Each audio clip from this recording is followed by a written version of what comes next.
నంద్యాల జిల్లాలో చిరుత కోసం వేట కొనసాగుతోంది. నంద్యాల గిద్దలూరు ఘాట్ రోడ్లోని సిరివెళ్ల మండలం పంచర్లలో చిరుత మహిళపై దాడి చేసింది.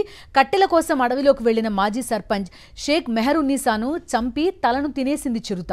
కేకలు విన్న స్థానికులు వెళ్లి చూసేసరికి ఆమె మొండెం మాత్రమే దొరికింది. కొన్ని రోజులుగా ఈ ప్రాంతంలో చిరుత సంచరిస్తోంది. దీంతో ఫారెస్ట్ అధికారులు స్థానికులను అప్రమత్తం చేశారు. ప్రజలు అటవీ ప్రాంతం వైపు వెళ్లొద్దని సూచించారు. చిరుతను బంధించేందుకు అటవీ శాఖ అధికారులు ప్రయత్నిస్తున్నారు. సిరివెళ్లలోని అటవీ ప్రాంత ప్రజలను అప్రమత్తం చేశారు. అడవిలోకి ఎవరూ వెళ్లొద్దని హెచ్చరించారు. ప్రజలు అప్రమత్తంగా ఉండాలని సూచించారు. మరింత సమాచారం మా ప్రతినిధి మధుసూదన్ అందిస్తారు.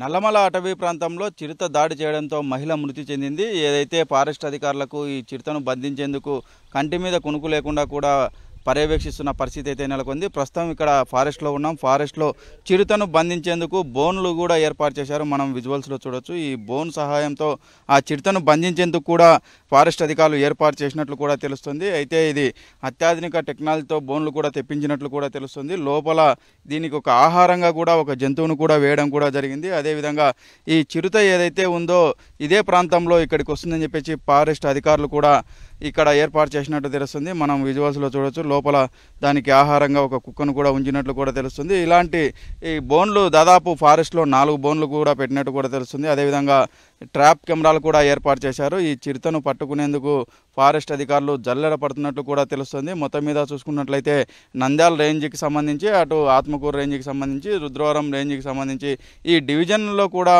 మొత్తం మీద ఈ చిరుత పులిని పట్టుకునేందుకు కూడా ప్రయత్నం చేస్తున్నట్లు కూడా తెలుస్తుంది. ఏదైతే శేషాచలం అడవుల్లో 3 చిరుత పులులను బంధించి నల్లమల అటవీ ప్రాంతంలో పెట్టినారు. అదేవిధంగా ఈ ట్రాప్ కెమెరాలను కూడా ఏర్పాటు కూడా చేయడం కూడా జరిగింది. అవి ఇప్పుడు ఎవరు ఇక్కడ సంచరించినా కూడా అవి ఫోటోలు కూడా తీస్తున్నాయి. అది మనం ప్రత్యక్షంగా చూడొచ్చు. ఆ కెమెరాలను కూడా, ఇలాంటి కెమెరాలను దాదాపు ఈ పరిసర ప్రాంతాల్లో ఒక 10 దాకా ఏర్పాటు చేసినట్లు కూడా ఫారెస్ట్ అధికారులు కూడా చెప్తా ఉన్నారు. మొత్తానికి చూసుకుంటున్నట్లయితే ఈ చిరుతను ఎలాగైనా బంధించి సమీప గ్రామాల ప్రజలు భయాందోళనకు గురి కాకుండా చేయాలని ఫారెస్ట్ అధికారులు చెప్తున్నారు. ఇది అయితే ఈ బోన్ సహాయంతో ఇది చిరుత బంధిస్తారా లేక అది దొరకకుండా వెళ్తుంది అని చెప్పేసి కూడా గ్రామస్తులు భయపడుతున్న పరిస్థితి అయితే నెలకొంది. చిరుత సంచారంపై స్థానికులు భయాందోళనకు గురవుతున్నారు.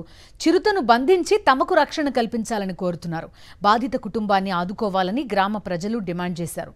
మరింత సమాచారం మధుసూదన్ అందిస్తారు. నంద్యాల జిల్లాలో దారుణం చోటు చేసుకుంది. సిరివెళ్ల మండలం పచ్చర్ల గ్రామంలో మెహరున్నీసా అని చెప్పేసి ఎండుకట్టెల కోసం అటవీ ప్రాంతంలోకి వెళ్తే చిరుత దాడి చేసి చంపేసింది. ప్రస్తుతం మనం పచ్చర్ల గ్రామంలో ఉన్నాం. ఈ గ్రామం నంద్యాల గిద్దలూరుకు మధ్యన ఉంటుంది. ఇది పూర్తిగా ఎన్ఎస్టీఆర్ పరిధి. నాగార్జున సాగర్ శ్రీశైలం టైగర్ రిజర్వ్లోకి వస్తుంది. అయితే ఈ గ్రామం గత కొన్ని సంవత్సరాల నుంచి ఇక్కడ కొంతమంది జీవనం సాగిస్తూ ఉన్నారు. ఈ గ్రామ పంచాయతీకి సంబంధించి మెహరున్నీసా కూడా చనిపోయిన ఆమె ఉప సర్పంచ్కి కూడా చేసిన పరిస్థితి అయితే ఉంది. ఉప సర్పంచ్గా కొనసాగింది. ప్రస్తుతం మనం గ్రామస్తులు ఉన్నారు, వారి మాటలను అడిగి తెలుసుకునే ప్రయత్నం చేద్దాం. చెప్పండి, ఈ మెహరున్నీసా అని నిన్న అడవిలోకి వెళ్ళింది, చిరుత దాడి చేసింది, అసలు ఏం జరిగింది? అడవిలోకి ఒట్టి పిల్లలు పొయ్యిలోకి ఒట్టి పిల్లలు తెచ్చుకుని పోయింది సార్. ఒట్టి పిల్లలు తెచ్చుకుని పోతే ఇన్ని కొట్టుకునేది, కొట్టి దావలేసింది. దావలేసి ఏం చేసింది, అట్లా లోక్కునేది. లోక్కుంటే మాను నరకనికి పోయింది. నరకనికి పోతే ఎనికిళ్ళు వచ్చి పట్టుకొని వేసింది సార్. ఎనికిళ్ళు వచ్చి పట్టుకొని వాళ్ళ 5-6 రోజులలో వాళ్ళ చెల్లెల్ని కొరికింది. చెల్లెలు కొరికిన ఏం దాడి చేసి చెల్లెల్ని ఏది చేసింది? చిరుతగాడు మళ్ళీ దశగిరి అని ఆయన దాడి చేసింది. మళ్ళీ చెల్లిమల్ల ఇద్దరిని చేసింది. అన్ని చేసినాక ఈమె పానమే తీసేసింది. తలకాయ తిని పోయింది సార్. అది లేకుండా చేయాలని ప్రార్థిస్తున్నాం సార్. అంతే. పెద్ద ఆమె చెప్పినట్టు 5-6 తరాలు ఉంటున్నారు. కానీ మేము పుట్టిన మా వయసు ఇంత ఉన్నా కానీ ఎప్పుడు గిట్ట జరగలే. కానీ ఏం జరిగిందంటే ఆమె పోయింది, కొద్దిగా టీ తాగి పోయింది, కొద్దిగా మాన నరికింది. అంతలా మాన ఒట్టి పుల్ల పొయ్యిలేకి కొద్దిగా కూర్చొనిది. అట్టనే ఎనికిడితో వచ్చి అట్టనే పట్టుకొని అట్టనే ఎగ్గి మొత్తం ఇదంతా తిని పారేసింది. మేము అప్పటికి మధ్యాహ్నానికి ఒక ఆమె అలా ఆమె రాలే మంచి అని అలపట్టిస్తూనే ఉంది. అప్పుడు ఊర్లో అలపట్టిస్తుంటే ఏమోలే పుల్లలు పోయినది వస్తుంది కదా పొయ్యిలేక అనుకున్నాం. ఇట్లా చిరుత తినిందని మాకు తెలియదు. అంతలేక అందరం పోయి ఎతకలాడతలకే ఆ మనిషిని ఇట ఇట ఇట మాన కిందకి ఇగ్గింది, చంపేసింది, వీడికి తినేసింది, మాన కిందకి ఇగ్గుకొని పెట్టుకునేది. నిన్న ఉదయం ఆమె స్కూల్ పిల్లలు 8 గంటల అట్లా పోయేటప్పటికే వెళ్ళిపోయింది ఆమె కొండకి. రోజు ఎవరితో ఒకటి మాట్లాడే పోతున్నా, నేను అసలు ముఖం కూడా చూపెట్టకుండా వెళ్ళిపోయింది ఆమె.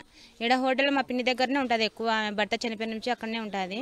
రాలేదని మేము ఇంటి పక్కన అక్కలు మేము మా అమ్మ వాళ్ళు కూడా కొండలు పోతారు, అడిగినారు. అసలు ఎవరమ్మ రాలేదని చెప్పినారు. ఇంకా మళ్ళీ మధ్యాహ్నం పూట అట్లా మగవాళ్ళు మా నాన్న వాళ్ళందరూ మా బాబాయ్ వాళ్ళందరూ ఎత్తుకలానికి పోయినారు. ఎత్తుకలానికి పోతే ఒక సైడ్ ఒకరు పోయినారు, ఒక సైడ్ ఒకరు పోయినారు.